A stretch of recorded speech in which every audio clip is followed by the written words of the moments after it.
Троицко-Печорской центральной районной больнице завершается капитальный ремонт. По национальному проекту здравоохранения на его проведение было выделено 11 миллионов рублей. Это как федеральные, так и региональные деньги. Преобразится отделение сестринского ухода. Оно рассчитано на 20 коек, расположено на втором этаже, а потому, чтобы возрастным и маломобильным людям было проще до него добираться, здесь было решено установить лифт.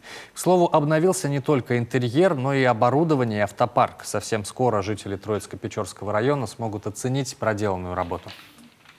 Все это вкупе, конечно же, дает совершенно другой уровень оказания помощи медицинской, в том числе максимально на уровне центральной районной больницы, с тем, чтобы за исследованиями, в том числе и исследованиями достаточно точными, диагностическими исследованиями, все-таки не выезжали из района, а проводили и получали их на месте.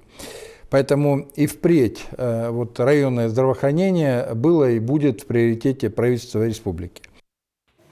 И как сообщает Минздрав, в Коми получать медпомощь в сестринском отделении смогут пациенты преимущественно пожилого возраста, одинокие, страдающие хроническими заболеваниями, нуждающиеся в медицинском и социальном уходе или те, кто попал в экстремальные ситуации.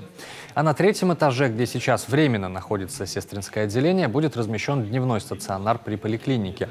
Также в этом году в Троицко-Печорск планируется поставить 5 новых автомобилей, а также видеостойку для гистероскопа. Это устройство позволит на самом современном уровне проводить гинекологические исследования и контролировать ход лечения заболеваний.